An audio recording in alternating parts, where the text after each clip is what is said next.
guys, this is Ace back with another video, and this time we're going to be looking at the super deformed version of Devil Gundam. Rather than doing a separate quick video on the review and another one on the actual paint job, I thought let me just combine it because he's a pretty quick guy, small guy, there's not that much to talk about.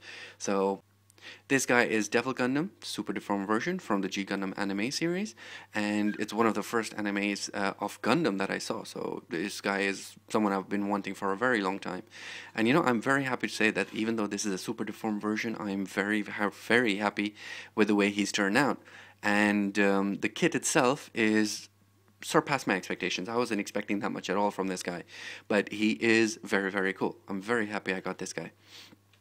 Okay, in terms of the kit itself, believe it or not, even though it's a super deformed, he does have pretty good articulation for the type of kit he has, and he has a lot more parts than I was expecting.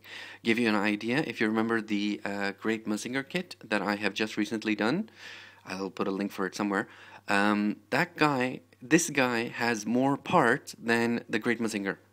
So that was a big surprise to me when I was actually working on this guy, and I'm very happy. Okay, it's kind of expected because he is pretty huge, especially for a super deformed. He's all over the place. But even so, I wasn't expecting it to be more parts than the, you know, a much larger robot-based Gundam. So I am pretty happy. I mean, this kit, you do get quite a lot for your buck, and especially if you get him on a good price, because I got him bloody cheap. So anyway. In terms of articulation, this guy does actually have quite good articulation. The head, for example, there's on a single ball joint, typical thing for super deformed. So he goes up and down, he goes left and right, and he does turn completely all the way around. So you get a complete 360. The shoulders, now mine, this one is a little bit loose. I really don't know why. I thought that peg wasn't going in all the way, but it does, and it's a solid joint in there. So I don't know why it's loose. I'm going to have a look at it later. But it does rotate all the way 360. You just have to be careful of the weave fin and the legs down here. It does wiggle around a little bit as well, so you do get some movement. The hands, again, they're typical super deformed, so you're probably going to get that much. There's not that much movement in the arms at all. The legs, you have quite a few legs. This part is a little bit loose, so you can easily put that back on. The legs do move around. The legs do move quite a little bit, actually. I mean, you have, for example, this guy, which is the main back hind legs, are on a ball joint which is connected to the body. So you're allowed to go pretty far up. Actually, you can go pretty far up that way. You can't go too far down because he's just going to pop up, but enough to get all around. And he does move forward and back. And you have an additional ball joint over here. So even this part from the knee, I guess you could say, has a little bit of movement. And you can move it back and forth as well. Just make sure you don't move it too much, otherwise it's going to pop off. These smaller ones, by the way, these smaller ones have a peg of their own which plugs into the body. So these ones don't move around as much, but back and forth you do get a little bit, and even these, there's a little bit of movement around. And you can make it go left and right, and you can go up and down just a hinty bit. So these ones in the middle are pretty much the same as the big ones, and then you have these two big, sorry,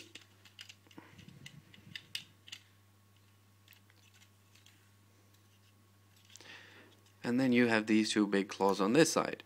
Now these claws are pretty cool. These guys do move, they're on a ball joint up there, so these do move all the way around 360. It's just these legs back here kind of stop them out. And even the claws, by the way, they do shut and close. So this is very nice for a super deformed. Think about it. Then the actual body itself does swivel. There are two joints. There's one up here and there's one down here. So you are able to make it go all the way around on this joint for the body. And this golden part in the middle itself does swivel around and go up and down quite a little bit, if you look at it that way. Just don't do it too much, because I have a feeling that if you do it too much, the polycap is going to become really loose. But not bad. I mean, if you're looking at a super deformed, the articulation for this guy is pretty damn good.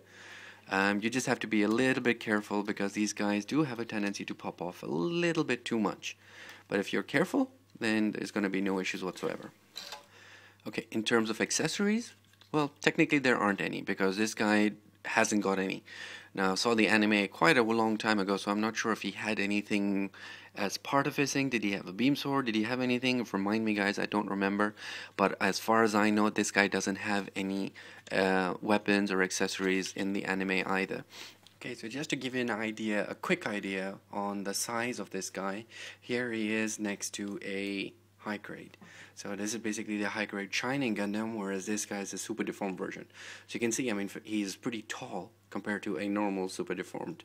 But if you're talking about width or length, this guy has him beat hands down. So this guy's a pretty big kit. Honestly speaking, this is a very big kit.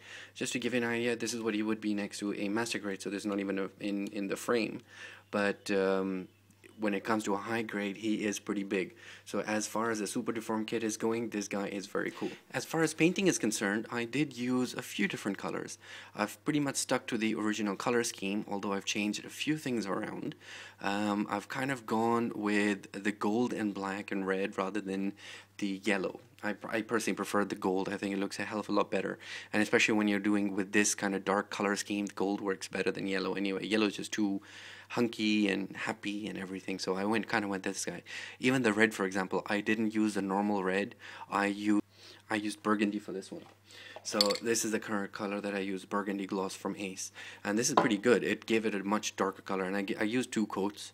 So if you use 2 coats, it becomes even darker, and it kind of works better with the whole black thing.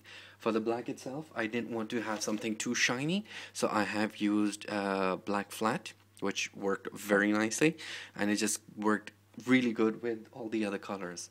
For the gold, typical metallical gold, which works very nicely as well, and you've got the gold over here, you've got pretty much everywhere, all over the place. And then, you know, there's a couple of blue pieces, and for that one I've used royal blue. The white, again, I have painted the white. It's just your generic white. There's nothing special about it. I just got it done from this one.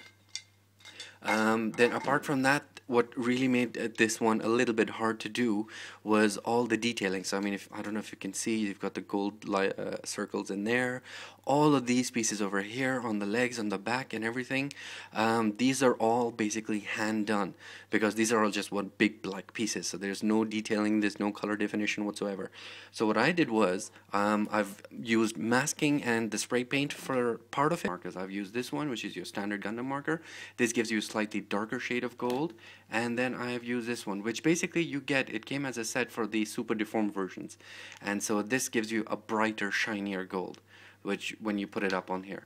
So this is what I've used, and it works pretty well, honestly. I think it's really, really great that the way it's come out.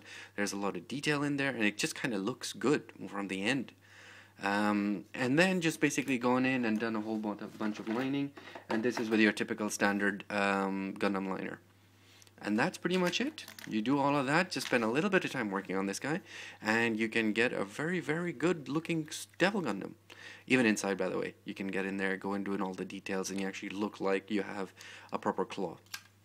Alright guys, that's it. I hope you've enjoyed the review. This is the Devil Gundam, signing off.